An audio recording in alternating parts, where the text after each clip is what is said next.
your new position. If you could tell us informally about that. Yes, I'm still here. We're all excited about it. So I was excited myself. So, it's a passion of mine, alternative energy, everything green is a passion of mine. It all started out with my passion for shipping containers. And it's the passion. Hold on, give me 1 second. There's some noise. Hold on, give me 1 second. Sure. Shipping containers. Yeah, that piqued my interest also. Yeah.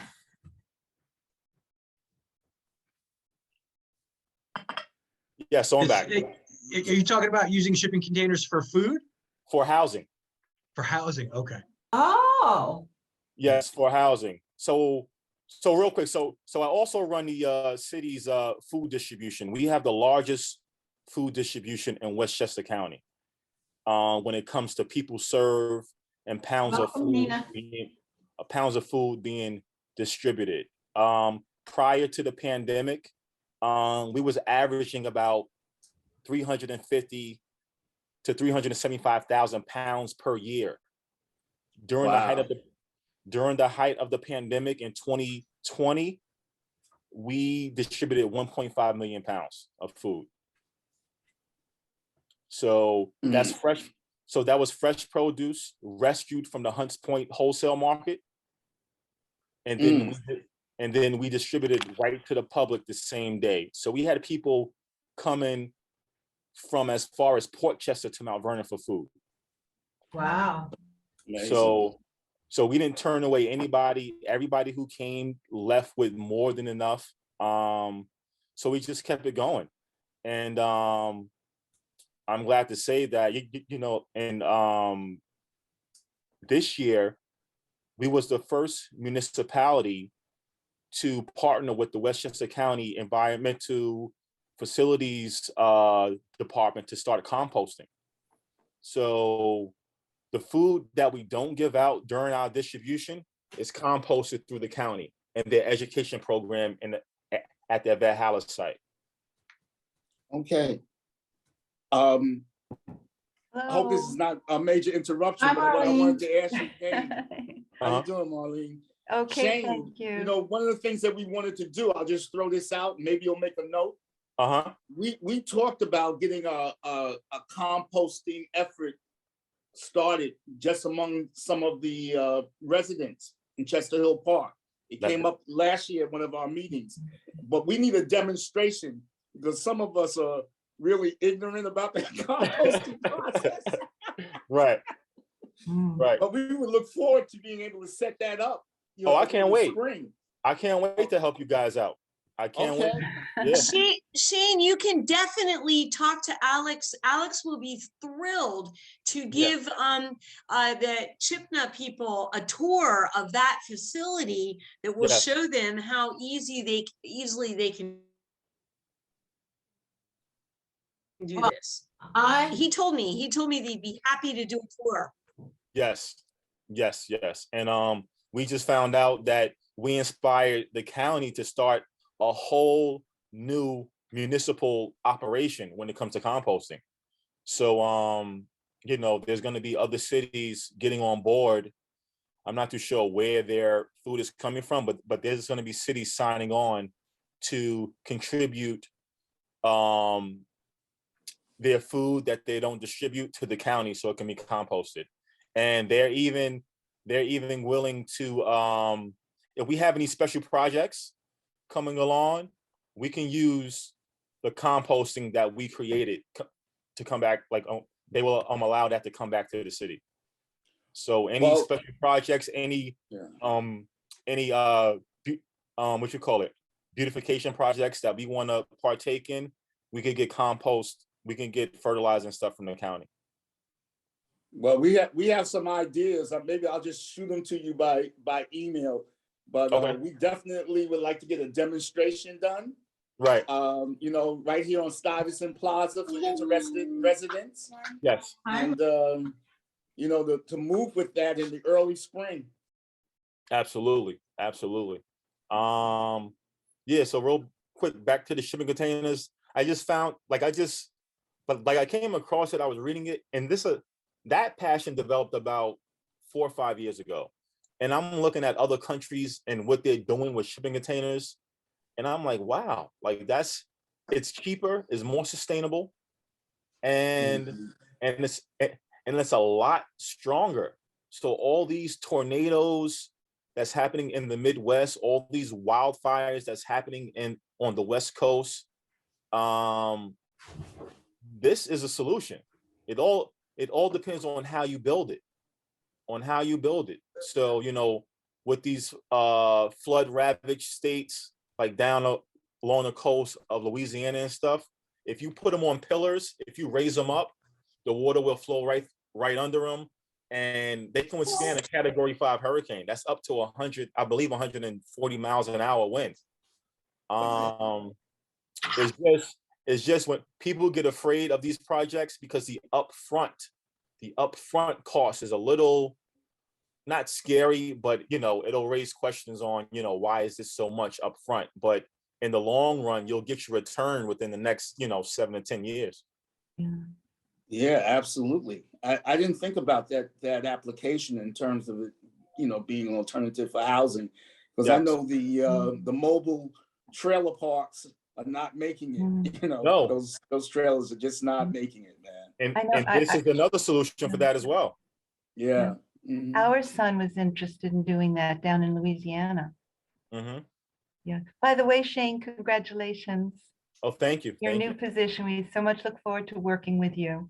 Yes. Yeah. So I'm slowly transitioning into the director of sustainability and community outreach. So I know for a fact that the part of the title of community outreach will be with me for life, because that's just what I do. Whether it's, in a capacity with the city or it's just on my own personal time, that'll always be something that I do. Yes. And you're good at it. Thank you. I'll second that. Thank you. And he has an unusual amount of energy also. I'm still young. I'll third that, and lots of good new ideas. Congratulations, Shane. Yes, for us to delve into with a container living. Yes. Mm-hmm. Well, people, some taxpayers don't even realize that we're paying almost $50,000 a year to house a single individual in a homeless shelter. What? Yes, $50,000. And I'm not too sure when the last time that people were called to the table to try to reduce that cost. But shipping containers may be a solution. Yeah. Well, I just wanted to let Karen know. I got a note from Joe. He said he's on his way. Thank you. Okay. I see Mr. Vincent has joined us. Okay. Marvin, Yes. Yeah, so Marvin's on board. waiting for Diana to come on. Okay. So let's just get ready, if we could, Karen, to transition into this.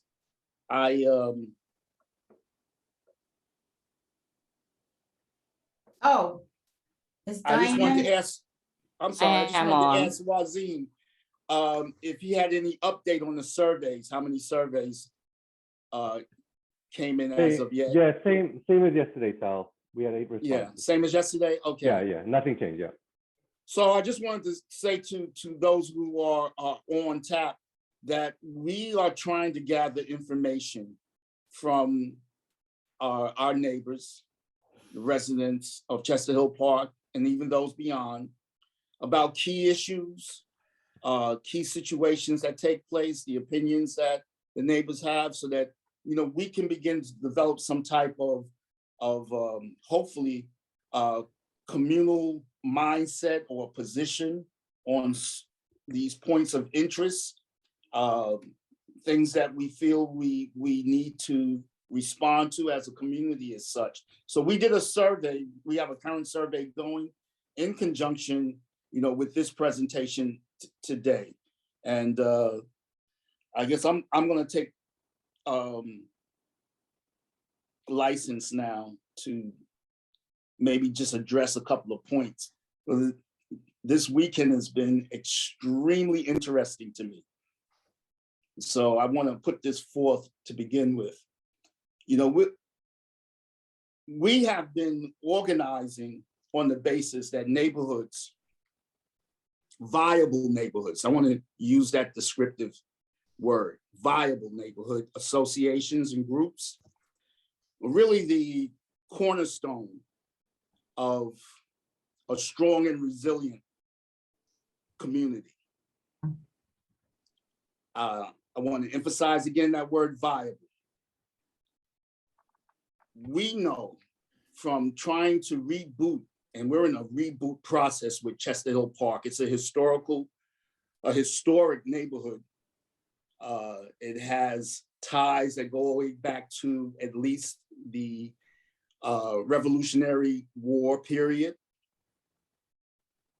We really felt that the aura of neighborliness that goes with neighborhoods, the foundation of it, had been lost, or at least have been somewhat shattered to the point that we couldn't really say that it existed with any strength.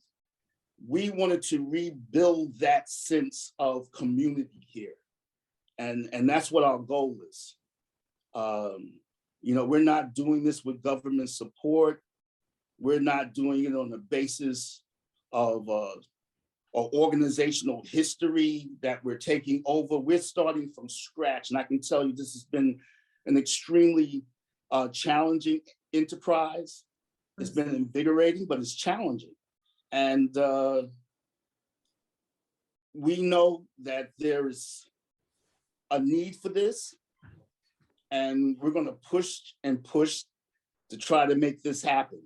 We didn't start out by appointing officers and seeking to offer people what I would call a tried and true type of organization system. We said that we were going to really look at what the foundations and inner workings of the organization should be first, bring our residents along, our neighbors along.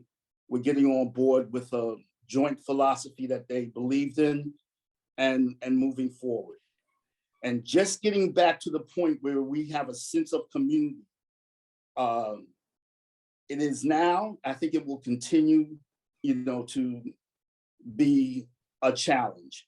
But on September 26th, our membership coordinator, Karen Doherty and her team, they put together a fabulous meet and greet on Stuyvesant Plaza. We had some 25 to 30 of our neighbors sign up to be members, and we're in the process of forging them into a group right now.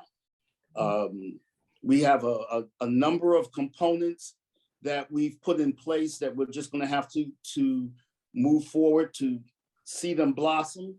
But the thing that I'm most excited about now, I think we're ready to really think about incorporation again. And we're going to move towards that in the months ahead. And we're going to push everybody to kind of bring it together a little bit, maybe ahead of schedule. But as I said to someone this afternoon who made a query about putting this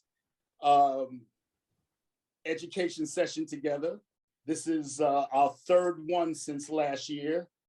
I told them that it's a miracle that we're able to even get our communications out, to get our graphics done, to get the communications taking place, to get things coordinated, because it's just us.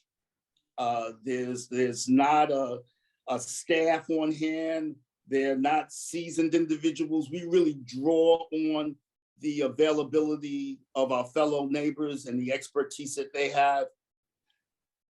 And I am so thankful for the energy that they've brought. So I want to personally thank, Wazim, who worked on the survey, Karen's team, who put together the fabulous, again, September 26th meet and greet that we've had, and who has come on board, Karen in particular, to take on some of the technical responsibilities that we've been forced to take under tow.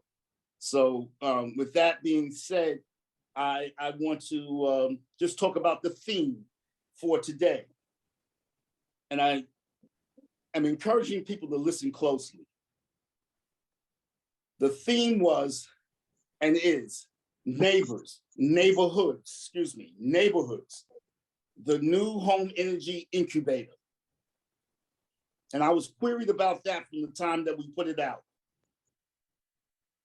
Again, our underlining orientational proposition is that neighborhood organizations, we really got to get into the mix of building communities of the future.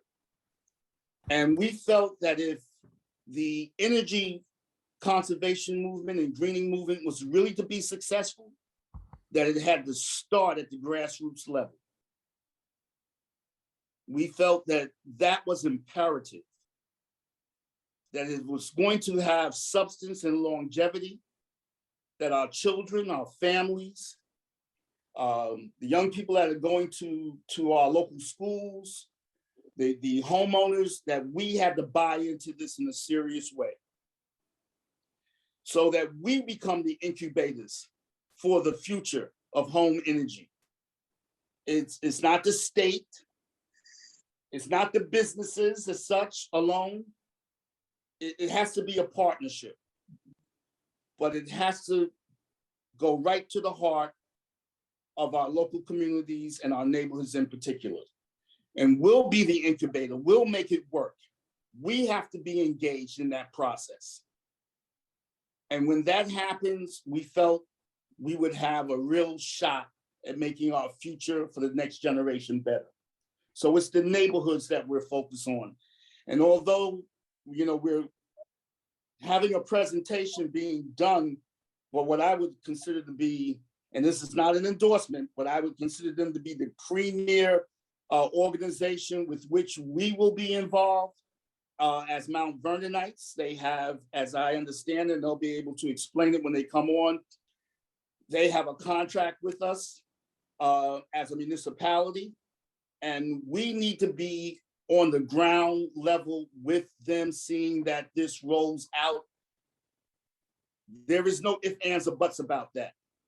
We have to be educated to what the challenge is going to be for all of us. That's to be educated. I'm going to re-emphasize, that's not an endorsement of a business, that's an endorsement of a process that we cannot afford to be tentative about it. We must be educated about the process itself. And so we're blessed to have Comrie Enterprises on board with us today to begin that peeling back of what this new arena is all about, and to see how we as neighbors can encourage our fellow neighbors to get involved from day one and to move forward to the future. So, we have the principals with us today, and I will introduce a person that has become, to me, a mentor in regard to this new field of energy conservation. He's been pulling me along and educating me with materials, and I'm still so green and such a novice on this. I know, talking to some of my fellow neighbors, that they're even looking to me to be somewhat of an expert go-to person, and I know how green I am, so I know we have a lot of work to do in terms of educating ourselves. But at this point in time, I think we're ready to turn it over to the representatives of Comrie Enterprises, and in particular, Mr. Marvin Church. Marvin, are you on? Yeah, I'm on, but we got to get the boss on. Oh, My okay. boss is Diana. Hello, how are you? I'm Diana Williams, and I'm a representative of Comrie Enterprises. I would like to, for a moment, share my screen. Okay, I just wanted to ask Karen, just for the technical transition here, are we able to make Dr. Williams a host? Are we able to elevate her to that point? I have already made her a host. I just have to stop sharing my screen so that she can Okay. share her screen. All right. So good afternoon, Mount Vernon. I hope everyone is well, warm, and safe. Today, we're going to speak about adopt clean energy, what it is and what it isn't. So first of all, I'd like to let you know that Comrie Enterprises and Adopt Clean Energy will not ask Mount Vernon and New Rochelle residents for a fee for information about clean energy alternatives and referrals to Con Edison and NYSERDA vetted professional installers and contractors. That any information we provide will not ask you for any fee. You will pay a fee to the contractors, but you do not pay a fee to Comrie. We provide information, guidance, and counseling only. So today, during this presentation and after my presentation, we will introduce some installers and a member of the City of Mount Vernon sustainability representative, Shane Brooks. So let's begin at the beginning. So I think it's accepted consensus that fossil fuel is bad for the environment. And fossil fuels include oil, gas, wood, and propane. In 2019, New York State enacted a bill to eliminate fossil fuel in building, heating, and cooling by 2050. The state, utilities, and private enterprise, they are investing billions of dollars in property owners converting to clean energy or non-fossil fuel heating and cooling. Now, many people will say, well, we don't have to change our home heating oil or whatever else we use for cooling because nothing is happening. Nothing is going to happen. We're going to continue having available oil, gas, wood, and propane. And that is not so. Actually, the state has already approved a moratorium on gas in southern Westchester County. That means that if you are a new gas customer for Con Edison, you will have difficulty getting a gas account. Eventually, fossil fuel use will be prohibitive in New York. The cost will be prohibitive, and pretty soon, by 2050 at least, fossil fuels will become unavailable for home heating and cooling. So in 2019, Comrie Enterprises and the Urban League received a contract from NYSERDA to assist the cities of Mount Vernon and New Rochelle transition to clean heating alternatives. Comrie provides all the energy, information, and function for this grant. Some of the outcomes we expect will be that there'll be a clean energy economy, and we hope that some of that work will be in Mount Vernon, and so that Mount Vernon residents can engage in the clean energy economy. This will, fossil fuel extinction and adoption of clean energy will reduce monthly energy bills. It will reduce tons of greenhouse gases, and we hope to create a strong workforce in Mount Vernon. Who is Comrie?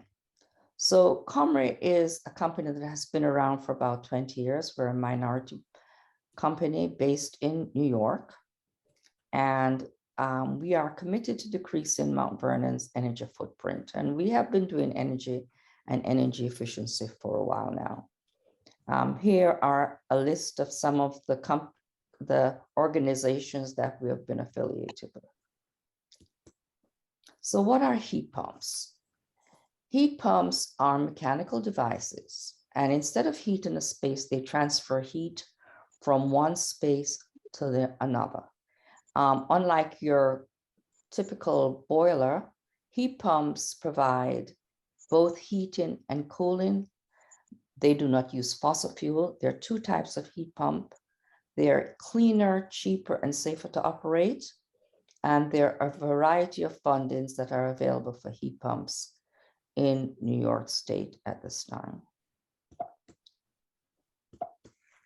Okay. So this is what an air source heat pump. One of the heat pumps is an air source heat pump. It moves heat in the summer from out of your house to the outside, and in the winter, it moves heat from the outside to inside. And I think that principle might be a little bit difficult for most people to grasp, but this is exactly what it does. So I'm going to show you a video about air source heat pump that will give you some more information. There are many ways to heat and cool your home. Air source heat pumps move heat between the outside and inside of your home to keep your home a comfortable temperature all year round. Recent technology advancements in air source heat pumps now make them a strong alternative for space heating in colder regions like New York State. Ducted air source heat pumps are central systems that provide heating and cooling through your existing ductwork. Ductless heat pumps, also known as mini splits, are an example of an air source heat pump system that consists of two units, a slim outdoor condenser and an indoor air handler. Ducted and ductless air source heat pumps have several benefits over conventional HVAC systems. They are quiet to operate and highly efficient because they move heat rather than convert it. There's no combustion of fossil fuels, which leads to safer operations and cleaner air, and a lower carbon footprint. It also means that you can save money on your heating bill if your home is currently heated with fuel oil or propane. On top of that, what's unique about mini splits is that the indoor air handling unit is in the same room that is being heated or cooled. This indoor unit is connected to the outdoor condenser through a small opening in the wall or ceiling behind it. This means that mini splits don't require ductwork to carry warm or cold air throughout the home. No ductwork means that mini splits are very space-saving and flexible in where they can be placed, making them perfect for renovations and home additions. Are you interested in learning more about a ducted or ductless air source heat pump for your home? Here are some tips to keep in mind. Work with an HVAC contractor in your area to size the unit appropriately, and be sure to pick an air source heat pump system that is designed for a cold climate. For more information, visit the NICER.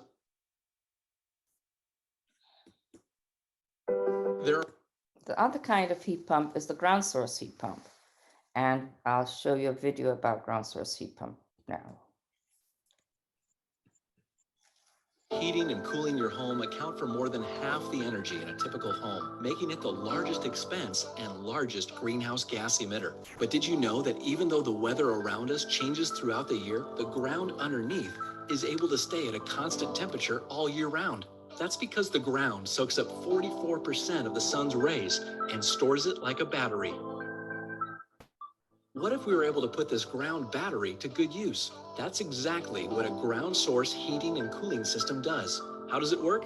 An underground pipe system is installed to access the ground's constant temperatures. In the summertime, the earth is cooler than your home, so excess heat from the home is transferred to the ground. As the warmer water comes into contact with the ground, it naturally cools off, which then returns to your home to extract more heat from the house. In the wintertime, the earth is warmer than the outside air, so heat from the ground can be transferred to your home to heat it up. The closed loop system is providing a continuous supply of warmer temperature to your home. By taking advantage of the sun's energy that's stored underground, ground source heating and cooling systems bring homeowners many benefits. They're quieter and more efficient to operate. In fact, for every unit of energy that these systems use, they can provide 3 to 4.5 times that in heating or cooling energy. They're emissions-free at your home, reducing your carbon footprint. They also require less maintenance and last longer because the system is protected from the weather. Lastly, they cost much less to operate.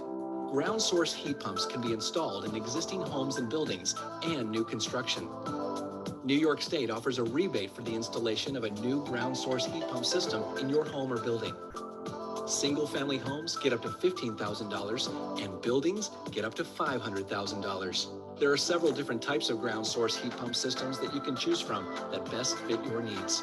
You can get started by contacting a NYSERDA qualified designer and installer. They'll help you get the right type of system and apply for the rebate.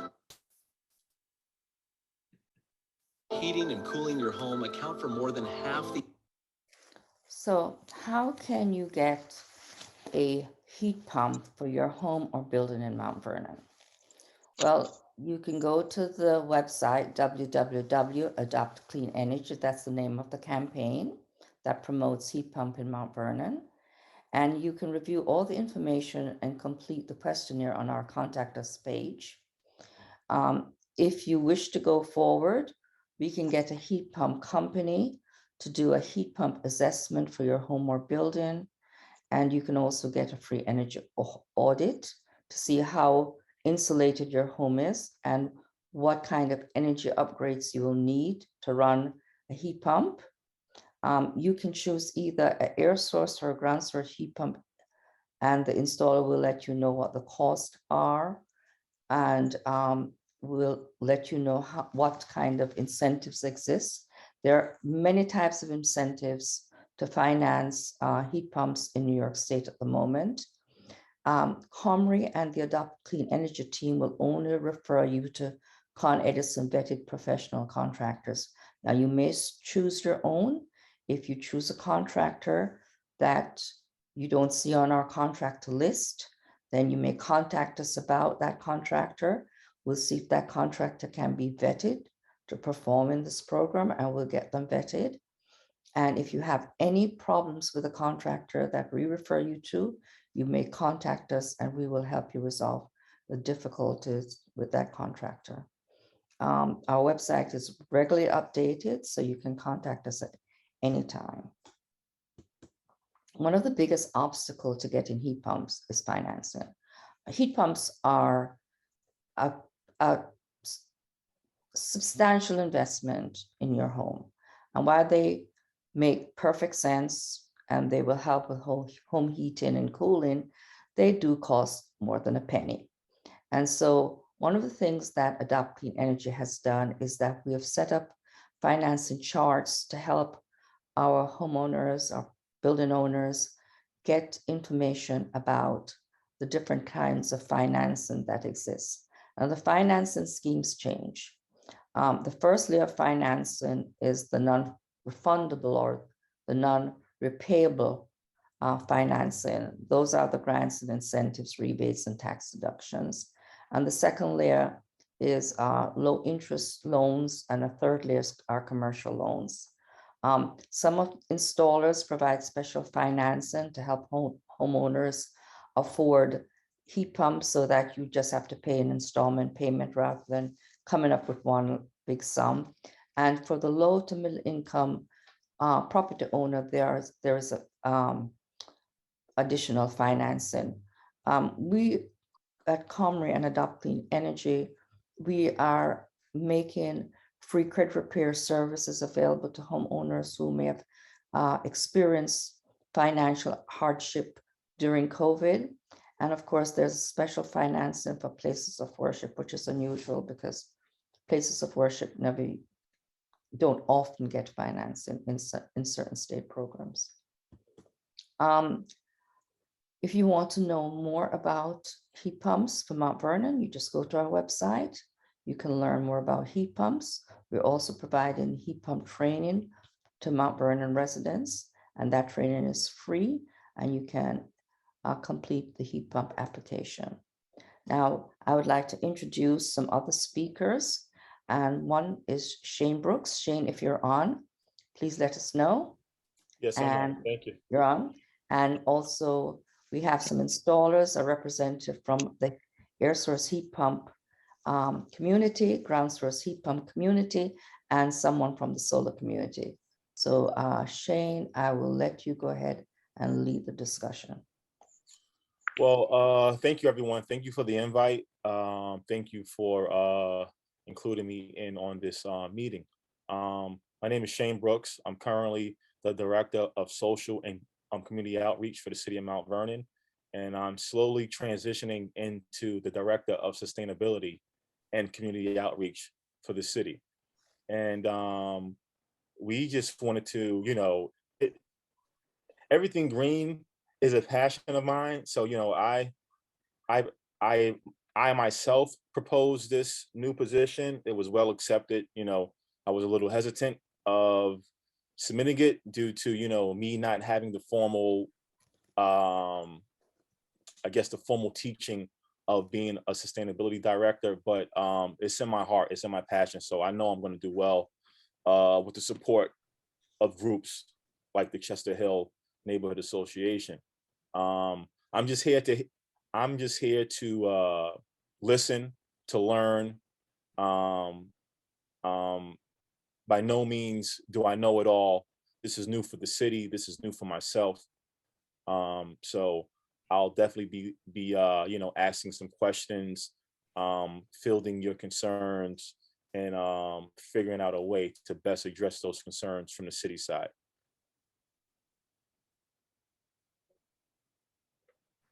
Thank you, Shane. And do we have anyone from Yoaston Campbell here with us today? Yes, you have Omar Hernandez, which is Hi, Omar. How are hi. you? Good. Nice to see you via Zoom. Yeah. All right, so hi everyone. My name is Omar Hernandez. I am a comfort consultant for Yoaston Campbell. We're based out of Mount Vernon. I am the first point of contact when somebody calls up our offices and wants to get some more information on air source heat pumps. Now, we just saw a great video on air source heat pumps, so I don't have to explain so much, but when a homeowner or a resident calls us up and they send me out to the house, a lot of times it just feels like very foreign information. I'm usually at a house between about an hour to 2 hours to really kind of talk about how air source heat pumps work, how long the installation takes, you know, how to go about the rebates and programs that are available to the homeowners in the area. And I know we take care of all of that for the customers, so it's really, really nice. For most single family homes in the area, an installation for air source heat pump and the decommissioning of their fossil fuel-based system usually takes about 6 to 7 days for a standard one family home. When they do this during the winter, we try to provide, you know, these homeowners and their families with heaters for the rooms as we transition from room to room, maybe installing a ductless unit or a ducted system. But you know, we also do a lot of other work with them as well. You know, some homeowners, you know, even with the rebates, there's maybe sometimes a cost of anywhere from $1,000 to $10,000 to complete a project. We offer financing, which is interest-free for them. And we do warranty all of our work for 2 years. And most of the brands that we work with are all NEEP certified. So like one of the brands that we install a lot of these homes are Mitsubishi units, H2I. So they provide 98% of their heating capacity at -13 degrees, which is really good for our area. But I seem to be a really good source of knowledge for these homeowners, and that's kind of what I do for the company. So if at the end of this, anybody has any questions, please feel free to ask. Thank you. Thank you, Omar. And who is here representing Dandelion? Hi, Dan. There's actually two of us. Hi, everyone. Hi, how are you? My name is Vinay Sharma. I work at Dandelion, and my colleague Brian Golzetti is on the call. You can see we have matching backgrounds. As Diane correctly pointed out, we are a geothermal heat pump installer. We do the soup to nuts installation, from designing it for your home all the way to installation. But I think to talk in more detail about it, I'm going to actually turn it over to Brian, who's an expert at it. Awesome. Thanks, Vinay, and thank you guys for having me. I appreciate that. Is there a chance I can share my screen just to show you a couple of things to go over? Yes. Oh, it looks like the host needs to. I will give you that capability, Brian, just a minute. Yeah. One Renee's of on the our marketing things- team, and he's got a bunch of pretty pictures in our thing. So I want to show off the pretty pictures that Renee came up with. Yeah, while Okay. Brian's setting that up, you know, the rebates in Connecticut, in Westchester are just out of control. The Con Ed is giving like $6,500 because of that gas moratorium that Diane talked about per ton of heat pump. So if you get a 3-ton heat pump, that's $6,500 times 3, right? So it's just crazy insane. But anyway, Brian, now that you got it up, I'll turn it over to you. Awesome, thanks. Yeah, so just I know I'll just stay quick, but you know what we've been talking about is what we're trying to do. We're trying to heat your home and cool your home without lighting stuff on fire. That's the basics of it, right? Oil, propane, and gas. That's what our society needs to kind of reduce and get away from. So that's what heat pumps, whether they're air source heat pumps or ground source heat pumps, that's what we all need to aim for. We need to electrify everything so we can get off the fossil fuels in the first place. Those 2 videos were great, explaining how it kind of works and everything like that. If anyone has questions, I'm sure Omar or I, you know, we're happy to talk about how heat pumps work and everything like that. Please, you know, reach out to us. We're really passionate about making this happen. You know, I think I've actually met Omar before on one of these before. So, and he's a great guy. So lots of good information that we can share with you. So please reach out and learn more, because it's a really awesome setup for you and your home. This is the basics. I guess it went through, but it's really simple. We're going to drill a deep hole in the ground, collect that heat, bring it back to your house. And then in the summertime, take the heat out of your house and dump it back down into the earth. That's the basics of how heat pumps works. Again, what I didn't say in there was light anything on fire, which is the main key point about a heat pump. All right. This is my favorite part of heat pumps and why I quit my job and came to Dandelion, because this is what you can be a part of. You can cut the huge amount of pollution that your house has every single day. Again, lighting that oil, natural gas, and propane on fire. Just some amazing stats and facts that we could throw at you, but it's just the best thing you could be doing as a homeowner is switching to a heat pump. Again, whether it's ground source or air source, they're both incredible options to help you get off fossil fuels in the first place. And Vinay kind of briefly mentioned it, but I want to let's talk brass tacks and show you what that incredible incentive that Con Ed can offer. So if you look here, this is kind of a basic setup for a basic house on in terms of cost. So a 6-ton heat pump down in the basement, providing all the heat and all the cooling you need for a house. It costs us about $56,000 to put in. That's the big number that we were talking about before. But this is what Con Ed can do. So it goes from $56,000. When I add in the Con Ed incentive, they take off $28,000. And then when I add in the fact that you guys are in the moratorium of natural gas, they add another kicker in it as well, another $8,000. You go from $56,000 down to 13. And this is a 13. So this heat pump is going to completely replace your furnace, completely replace your air conditioner, not use a single drop of fossil fuels ever. So you get the operating cost savings there. Cost savings, ballpark figure, looking at $2,500 of savings every year for a $13,000 investment. It's a really incredible thing. I know air source heat pumps have the same kind of ideas of incentives and things like that. Please look into heat pumps. It's just an incredible option. And Con Edison, you guys are in this magic like Con Edison territory where the prices are just so much cheaper than anything else. For example, I know I'll try to go quick because I know we got other stuff to cover, but if I just switch it over to, if I switch this over to National Grid as the electric company, so if we just switch your electric provider, now you only get $8,000 back as an incentive. So it's an extra $20,000 if you have a different electric provider. That's how awesome Con Edison is. So after all those years of paying those high Con Edison bills, this is your one chance to finally get a big chunk of money back and get it into your home. So please take advantage of heat pumps. Again, whether it's ground source or air source, they're just awesome options for the environment, for your home, and as you can see, awesome options for your wallet as well. All right, and that's all I have. Thank you guys so much. If I could just to quote one thing like that I like to tell people, like what Dandelion's trying to do, what Omar's trying to do, right? We're trying to do the same thing. What Tesla has done for cars, right? They've basically gotten people off of gas cars. to driving electric cars. And there's so many companies out there that are making electric cars now. We're trying to do that for your home, right? We're trying to do that for homes across whether it's an air source heat pump or a ground source heat pump. Neither of them are using any form of fossil fuel, which is just really, really exciting and a great mission. So. All right, awesome. Thank you very much, gentlemen. And do we have someone from American Solar, please? Yes? Yes, Anyone? yes. Hello. Oh, yes. Good Hi. evening. Hello. Good Hi. evening, everyone. Hi, Terrell. How are you? I'm doing well. How are you?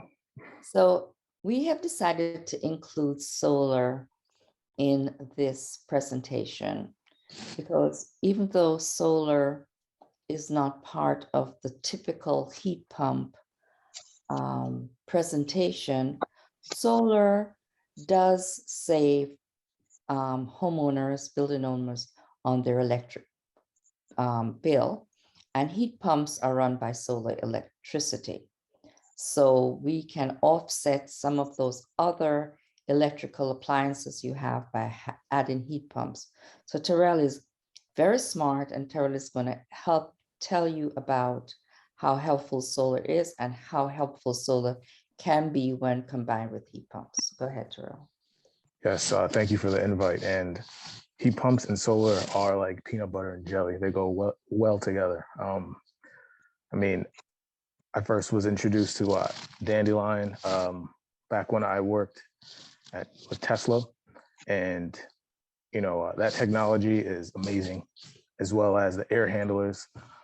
So I mean, you can't go wrong when you get a heat pump on your house, and you just add to that incentive even more when you put solar on top of your roof, if you can.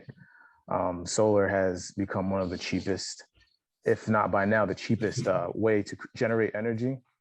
And it also is much cheaper than fossil fuels at this current time. So especially here in New York, where we're in the top 10 in terms of kilowatt price with all of our utilities. I mean, using the sun to generate energy just makes the most sense. It comes out every day. And I mean, if it doesn't come out, we all have problems, So, I mean, it just makes sense to capture that energy and use it for our daily needs. American Solar Partners, I'm currently the construction manager. We install solar residential systems as well as commercial systems in the tri-state area. Currently, we are very busy, which is a great thing because, in my opinion, America is very much behind in clean energy generation, whether it be wind or solar. And I mean, I'm an advocate for any company out there that is installing microgrids for solar, whether it be rooftop or ground-mounted system. So, I mean, if anyone on this call has any questions, I'll definitely put my information in the chat, my email, my phone number, and you can reach out to me at any time. And if you do live in the area, we can definitely come and do a site visit and see, what system we can put together for you, break down the incentives, which New York State, just like for geothermal and other heat pump sources, they give a lot of incentives. So I'll put my information in the chat, and yeah, that's that.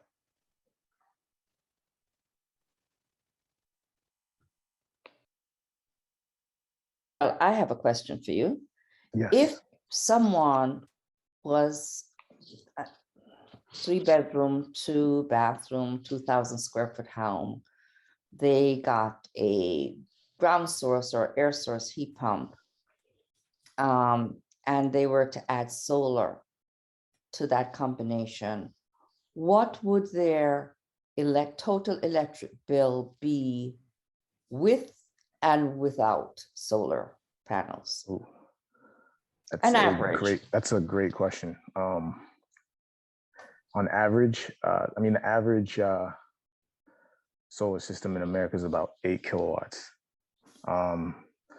And, you know, it depends on, there's a lot of factors. I really don't know the efficiency of heat pumps, but I can say for Mount Vernon in the Con Ed region, you can install up to 110% of your usage on top of your roof in terms of power generation. So, I mean, I'm sure these devices nowadays are really energy efficient. So, I mean, it's a great question. It's a really good question. I mean, you really can't lose with solar unless your system stops working. I've never met anyone that has really been unhappy with the savings that they get, especially in this area. So I know a lot of our commercial projects, heat pumps and solar, they go together. It's part of like an incentive program with, especially in the city with HPD, with upgrading the buildings and bringing them a lower fossil fuel footprint. So, I mean, I would have to do more research on that and get back to you on that. That's a great question. Let's look at a different scenario. Yeah. What about a regular family building, I don't know, anywhere, and they don't have heat pumps, right? But they just have solar.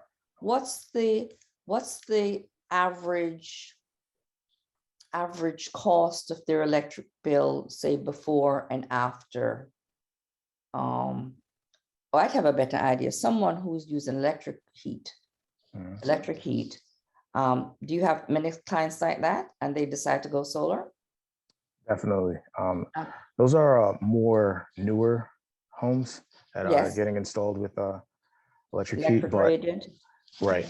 And I've met many customers I've worked for a few different solar companies, but that have completely eradicated their electric bill, and the house is entirely electric from the stove to the heating process.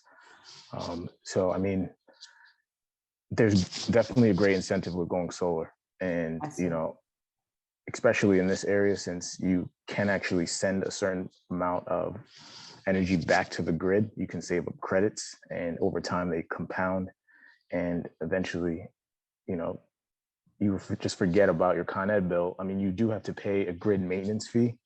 So one thing that a lot of people aren't told.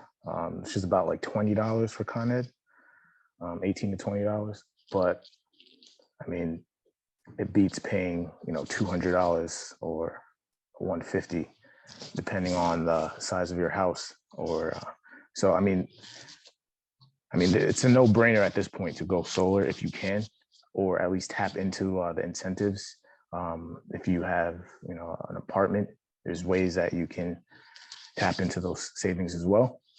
But I mean, it's good that you know, the value of solar is beginning to really show itself, and I mean, there's really no excuse for people not to go solar at this point. Thank you, Terrell. We have a question from Jerome in the chat. We have attempted to get solar panels installed. However, the feedback from the companies was Mount Vernon is not providing permits for solar panel installation. Has that changed? Terrell, do you have any information about that, or do you, Shane? I'll go first. I mean, I started out in the industry doing inspections and permitting, and, you know, taking Westchester in account, the 48 different villages and towns and cities. Mount Vernon is one of the most challenging because of the process, especially the Architectural Review Board. And, you know, the timeline in Mount Vernon can be a bit longer than other AHJs. So I've seen a few clients in the past actually give up trying to get solar in Mount Vernon because of that. And, you know, I think the process could be a little bit more efficient, because more solar in Mount Vernon it really does. It's better for the entire community, But yeah, Shane, I'll let you speak more on this matter. I'm not gonna say too much more than what you said. I concur with you, Terrell. The process. We're working on the process regarding the time of applying for the permit and actually getting the permit. We do need to bring all the key agencies, internal and external agencies, to the table. So like you said, Terrell, the ARB, the buildings department, the fire department. The fire department may have some concerns given the status of our department. We do have a great department. It's just that we do need more equipment and we do need more manpower. So I believe the only I guess hesitation would be, if a fire does happen at a site that does have solar panels, how much more time would it take than a normal fire to put it out, so on and so forth. But I know there's educational tools, there's demos around that because other cities is doing it. So it's not like it can't be done. So yeah, it's Mount Vernon is, Mount Vernon is considered the last undeveloped city in Westchester County. That's what it's considered as. But Mount Vernon is also considered a hidden gem because we are very accessible from the outside coming in, regarding the highways, the railroads, so on and so forth. But yes, Terrell, you hit it on the head. I mean, to add, to follow up with, fires and solar, there's this notion that, it's unsafe. And if you look up the amount of fires that solar panels do create, it's a very small percentage, and when it does happen, it has to do with the wiring. But another concern is also venting a house as well. Firefighters like to get on top of the building, on the roof especially, create holes so that heat can escape. But New York has, it's pretty much part of the building codes at this point, is to install a fire path around the panels. So firefighter or someone who is just doing maintenance on the system itself can walk around. It's usually about 3 feet. So, I understand the concern in Mount Vernon, especially with the challenging issue of the fire department's equipment. But at the same time, I don't want to see the city get left back because, neighboring cities, towns, and villages are moving ahead at a rapid pace in terms of installing microgrids. Right. Just to jump back in, we weren't concerned about the solar panels creating the fire. It's just the structure fire itself. Mount Vernon responds to the most structure fires in Westchester County. So it wasn't that we were concerned about the solar panels creating the fire. We was just concerned the fire in general. If there's a structure fire, and like you said, Terrell, that we need to vent the roof or we need to fight it from up top, I believe that's a concern, which is a valid concern. So yeah, I just want to clarify that. So I have another, I'm sorry, go ahead. Sorry, Omar Hernandez had his hand up before. Did you have something that you were going to ask? Yeah, I was gonna add to the question Diana proposed about how do customers save money combining the heat pumps with the solar. Yes. And I just wanted to kind of give a little bit of education on how like every single house is very different. You can have two neighbors, literally the houses are right next door. But considering the type of insulation that house has, what kind of windows they have, what kind of roof they have, how many trees are outside, how the sun hits their house versus how the sun hits the other house, all will contribute to their bills, right? So even if you have solar, one house might get more sun than the other, so their bills might be lower than the other house. One house might have better insulation, so their house might have lower bills as well. Because remember, even though we are exchanging heat from the outside and bringing it inside, right? You still have to retain that heat. So if you're not retaining the heat, the systems are constantly running. So there's a lot of things to be addressed to bring those bills down, and solar helps with that. Because a lot of people, if they're taking on a heat pump project and then they have to insulate their house, that's it's two big bills.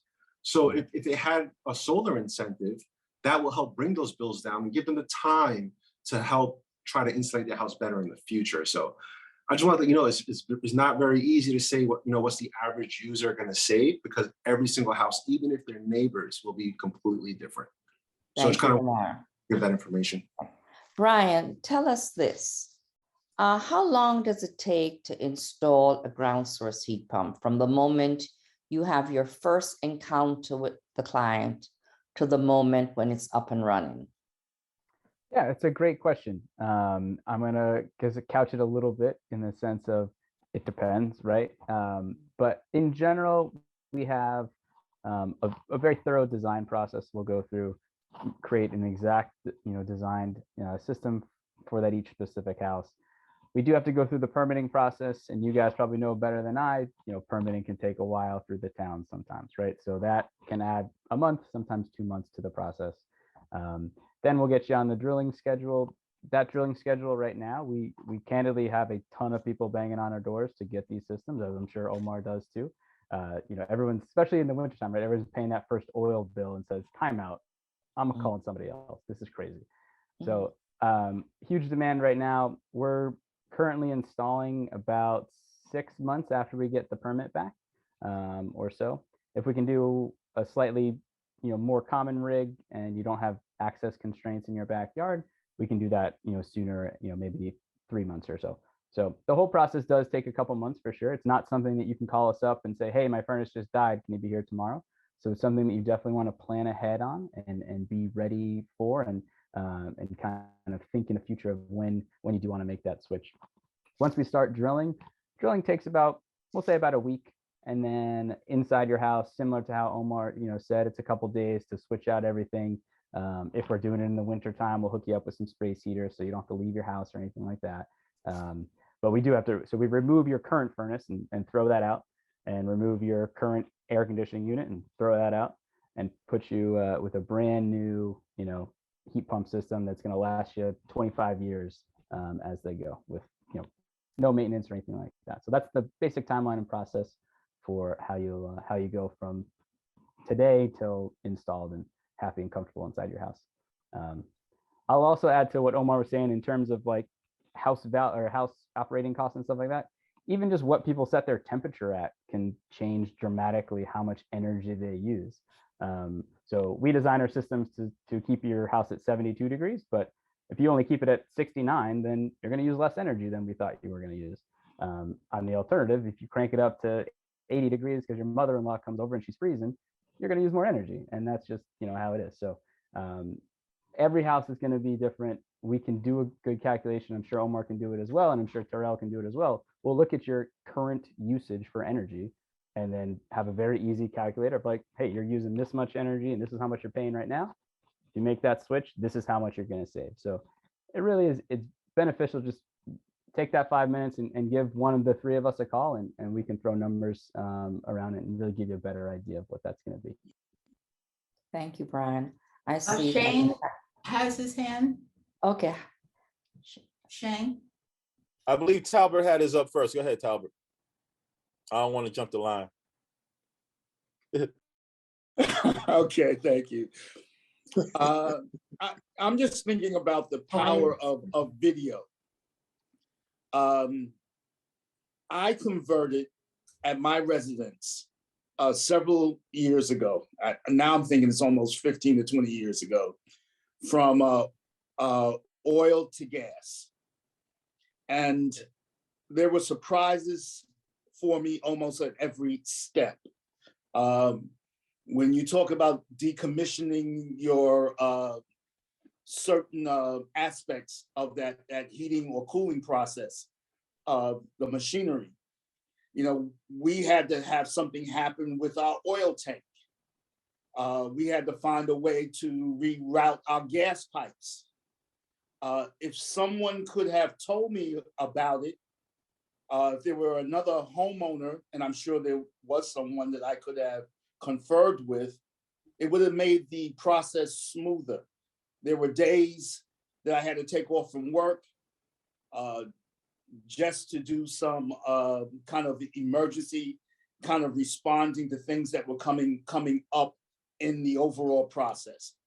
But the main point that I wanted to make here, especially to the contractors, possibly the Comrie, if we could videotape some of the process that would be of particular interest to the residential homeowner, so that they could see if drilling has to be done on your ground, what does that look like? If a tank has to be removed from your property, what does that look like? What does that involve? Is there heavy machinery involved? If pipes have to be driven, let's say into the ground, is it off from your property? And if off from your property, I mean, your main housing structure, how many feet away? If that could be seen visually, I think that could break down some of the resistance that individuals who are going into this for the first time, who are green in terms of their vision of what would take place, this would be extremely helpful to us.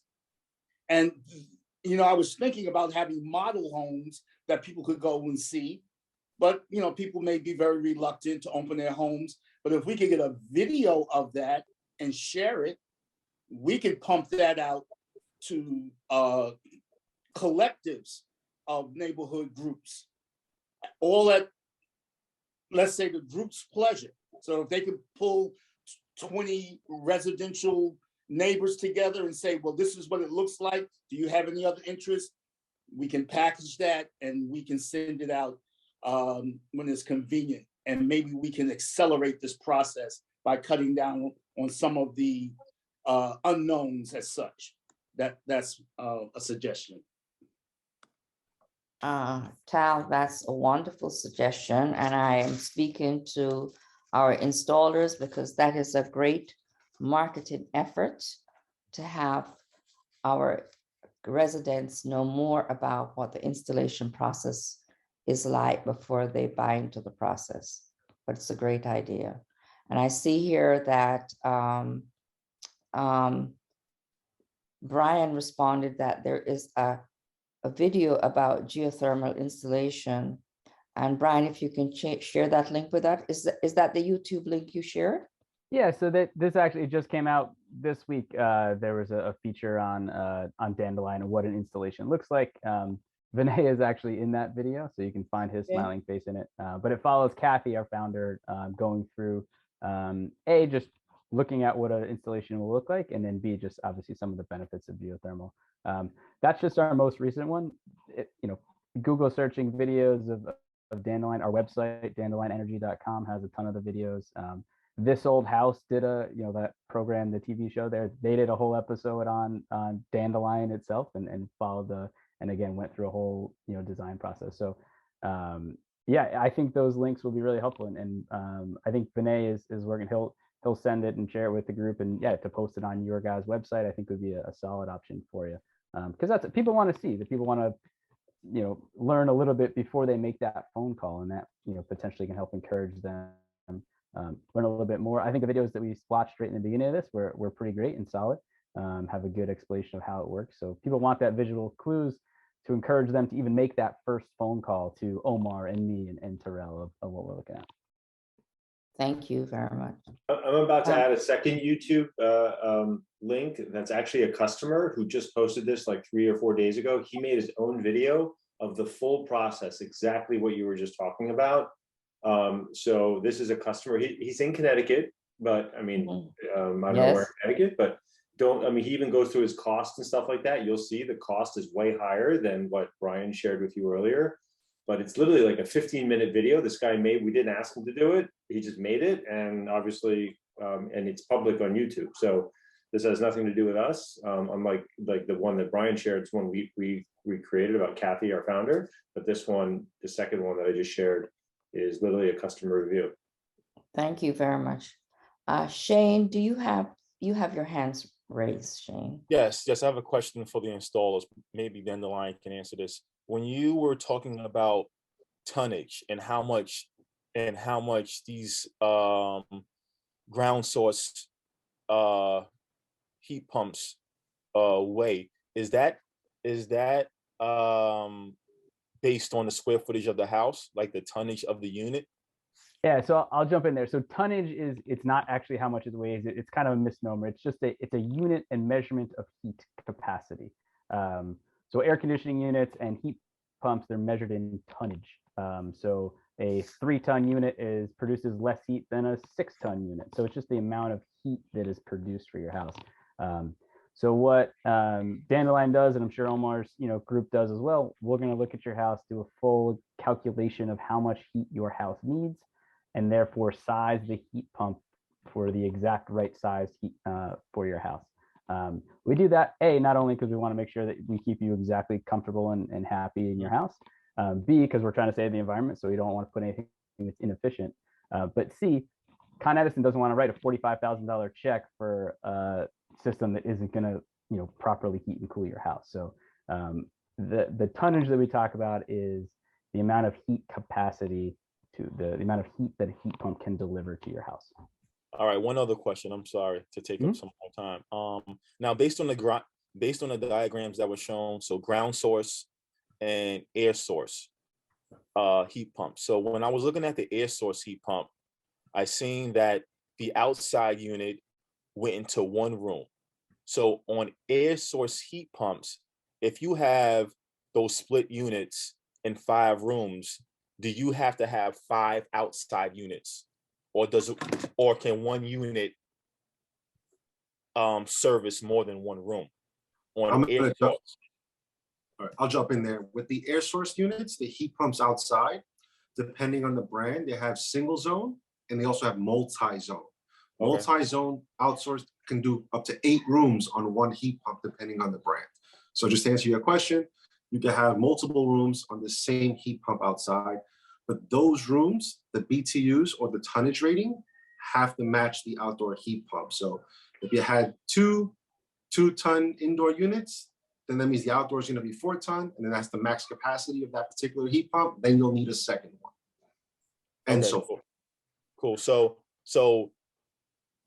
for big developments like buildings and so on and so forth, the best is ground source, correct? Like air source would not work for a 12 floor co-op.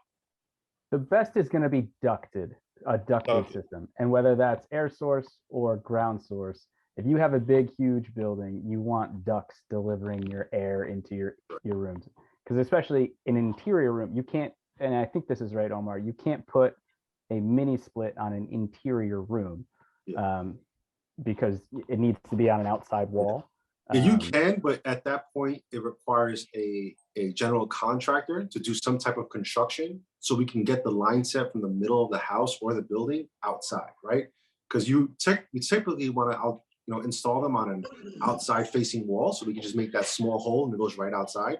If you're in the middle of the house, we got to get a contractor to come in there and route that line and the condensation line through the house, which is also a big deal for some homeowners. It's extra cost. Yeah. So big houses, you want to just have a ducted system, I think is definitely both. It sounds like Omar and my recommendation for it. Okay. Cool. And I would recommend ground source and he would recommend air source. So then you can talk to both of us and we could talk to you about pros and cons of both, right? Yep. Brian, I have another question for you. Sure. You said that ground source heat pumps have a life of about 25 years. Is that correct? Yeah, that's their design lifespan, which if you're looking at, a traditional furnace, which again has the light stuff on fire and it has like really like harsh temperature changes inside it, or an air conditioner that has a big condenser outside and exposed to the weather, those have a design lifespan of, we'll say 12 to 15 years. So it's a whole nother decade of lifespan that you're getting on a ground source heat pump. And that's just the heat pump itself. So that the thing down in your basement, that's going to be a 25-year lifespan about. The ground loop that you're putting in the ground, that lasts basically indefinitely. It's just a plastic pipe filled with water. There's no mechanicals in the ground. Everything is buried below the frost line, so you never see it or anything like that. So when we talk about sustainability and community development, you're installing a system that's going to outlast you, outlast the next person that buys your home, outlast the next person that buys your home. It's creating a sense of you're putting this into your house, and your house will never burn oil, propane, or natural gas ever again. And you're investing something in your house that's going to, again, that investment and that return on investment is going to help out you as well as the next person and the next person. So I think, when Talbot was talking about community development, heat pumps can be part of that lasting investment in your home and in your neighborhood. So that above ground unit that directs the flow of water, how much would that cost in today's price? How much would that cost to replace?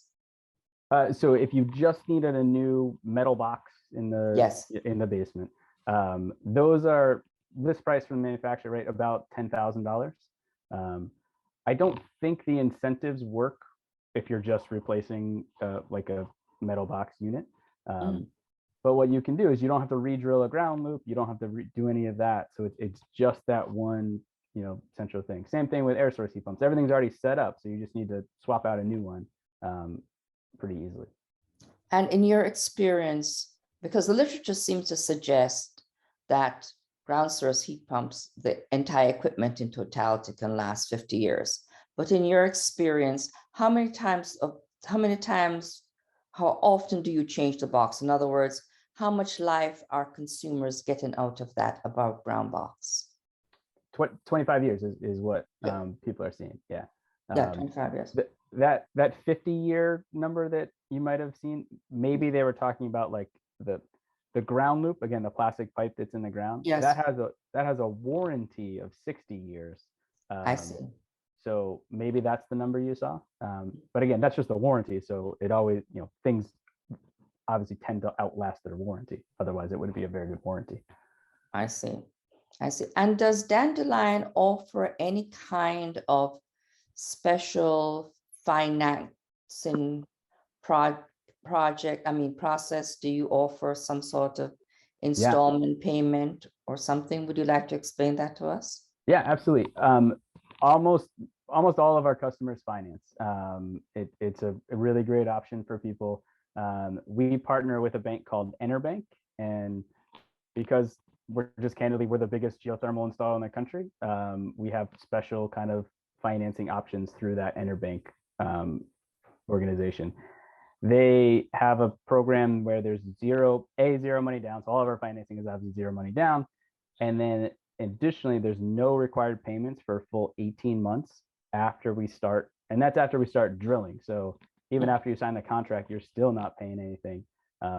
So for that full 18 months, you're not paying anything towards the project. Within that 18 months, you'll get that thousands of dollars of checks worth of, from the federal government from your tax return. So you could put that towards your loan if you wanted to. And then at the end of your 18-month period, that's when they set up the financial or the monthly payment for what you wanted to do. So yeah, they have really cool, financing options. A couple of different other options, but that's usually what people go for, is because they really like that no required payments for a full 18 months. Shane has a question. Is there any insurance available to the homeowner after the 2-year warranty is over? This is for either ground source or air source. Yeah, I think that's to Omar, because ours had a different years. Ours is a 3-year warranty, so I think the 2-year was directed at you, Omar. Omar? Yeah, well, on our labor side of things, we offer a 2-year warranty on everything that we do in the house. Most of the equipment that we use to install comes with a 10 to 12-year warranty on all the parts. Extended warranties could be provided by the manufacturer as well. I see. And so Omar, and that's similar to how ours is. It's a 10-year warranty on the equipment from the manufacturer, and then Dandelion has a 3-year labor warranty on that. I believe that because it's a heat pump in your house, so your homeowner's insurance could cover portions of it as well. Like if it did, get damaged in a fire, like we were talking about, or something like that. I've seen no reason why it wouldn't be covered in your homeowner's insurance for it. Okay, because I hear these of homeowners having to, then have to buy a new boiler, like they didn't foresee any issues, and it's costing them like $8,000 and so on and so forth. And I'm like, just like you said, I thought homeowners insurance covers that, but has to be an option. It does. Sometimes it doesn't, right? Sometimes it doesn't, because we also do regular boiler replacements at Yost and Campbell, and I do deal with insurance companies. Some homeowners do have that coverage where the home insurance is going to replace their heating or cooling if it was in the policy, but the majority of homeowners do not have that in their policy. But they can add it on depending on the policy. So is that, do you know if most insurance carriers have that, and is that an additional piece you have to add on? Because that's an educational piece, just in general. Yeah. Most homeowners I've dealt with that have it in their policy said they added it on, but honestly, I don't work for an insurance company, so I don't know. But for most of the homeowners I've dealt with that have had it and I had to deal with their agent, they added it on. All right, so it's an additional piece, so it's not within a general contract. So it's an add-on. So that's an informational session for the public. Please make sure the homeowners. Please make sure within your policy you have coverage to replace your heating and cooling if you need to. Yes, that's a good idea. You can also take, and again, Omar will say this too, heat pumps need so much less maintenance. There's so much less breakdown than a traditional furnace. Because again, it goes back to, right, we're not lighting anything on fire, and they're so much more efficient. They have to work less hard to produce the same amount of heat in your house. So we don't even have a service contract available for Dandelion because we don't need one. We have a service tech, but we have shockingly less than the furnace guys down the street have for service techs, because we're not called to people. There's monitoring built in, connected to your Wi-Fi. Like, there's ways that we're reducing the amount in need for repairs. So I definitely do the homework on putting it on your homeowner's insurance, but I don't think it's probably necessary, because again, they just are so much better designed and they are so much more efficient, and have to work less hard. And there's no, I've said it 100 times now, but there's no fire involved. So you don't have to have that soot and exhaust and kind of breakdown of an equipment. And I mean, would you agree, Omar, that, we're not seeing the repair cost that I agree. Yeah. Omar, I have a question for you. You mentioned before that air source heat pumps will function at a temperature of what now? 30 degrees, minus 30 degrees? Yeah, every brand has their own ratings, right? So some brands perform better than other brands at certain temperatures. I see. So the majority of the equipment we install will provide 98% of its capacity at negative 13 degrees Fahrenheit. Okay, so let me talk about a crazy scenario, right? And the crazy scenario is this: we're having unpredictable climatic conditions, right? So today in Florida, apparently there was snow somewhere in Florida. And what if, we know that during the installation, you decommission the current fossil fuel heating system, which means you take it out. Correct. What happens if the temperature falls to minus 50 below zero in New York? Then what happens? The lower and lower the temperature gets, the air source heat pump gets less efficient, right? So once it gets to negative 20, instead of 98% capacity, it might drop down to 90. and so on and so on and so on. That's one of the disadvantages of the air source heat pumps, where you have to deal with the outside elements compared to the ground source. So is there any talk within the industry that, our climate is not behaving predictably? We may have to look at something that we have to consider to be an adjunct to what is going on now, or is my concern too premature? I think that this is an ongoing thing. So every year the equipment gets better and better, and that temperature number keeps dropping and dropping. So I just think with advancements in technology, it's starting to answer that question. I see. There's So also often built-in backup heat on a heat pump. There you go. So True. you have, so a ground source is going to take, on almost every single day of the year, it's going to take the heat from the earth, move it into your house.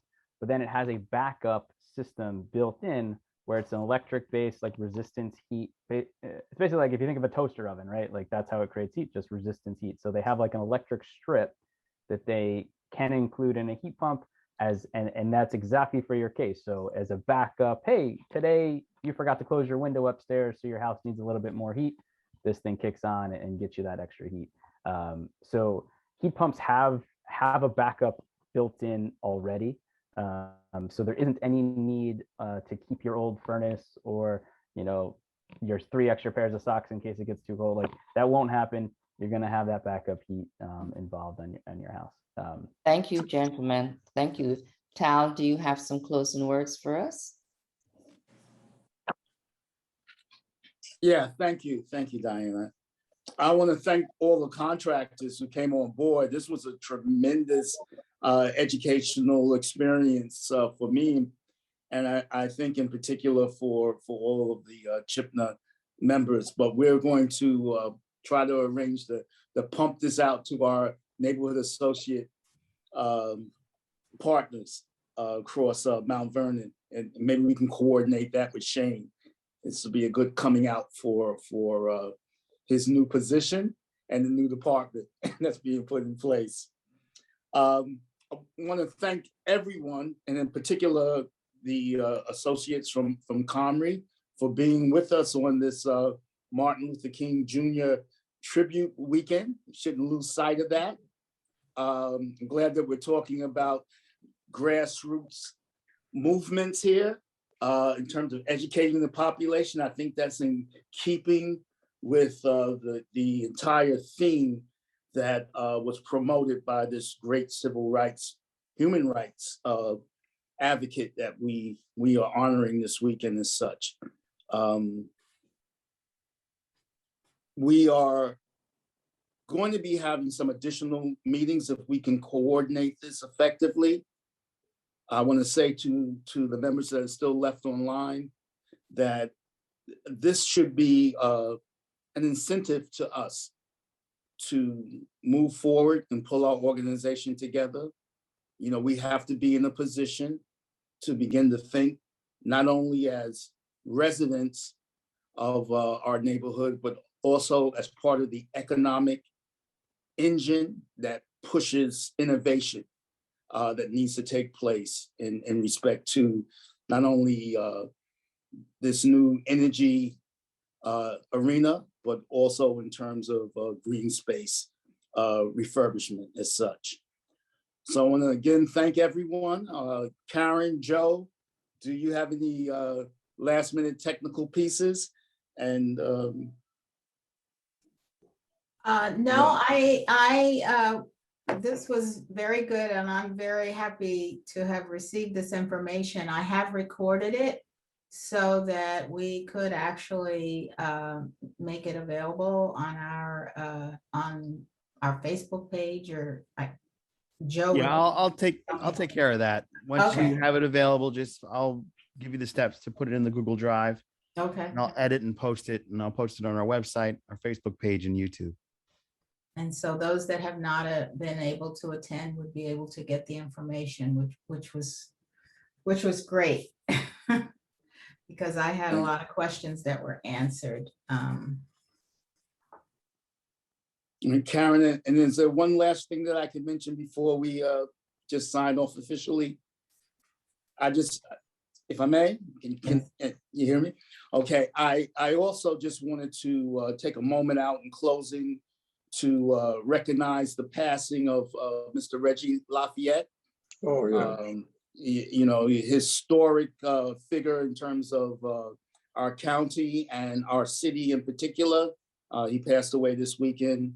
And, you know, for me also, I'd have to add one other individual who passed away previously last weekend was Mr. James Ntume, who was a noted, you know, we have an associate group that we work with, the Presbyterian Jazz Society, and James Ntume was a renowned jazz musician and again, a very progressive activist in our community.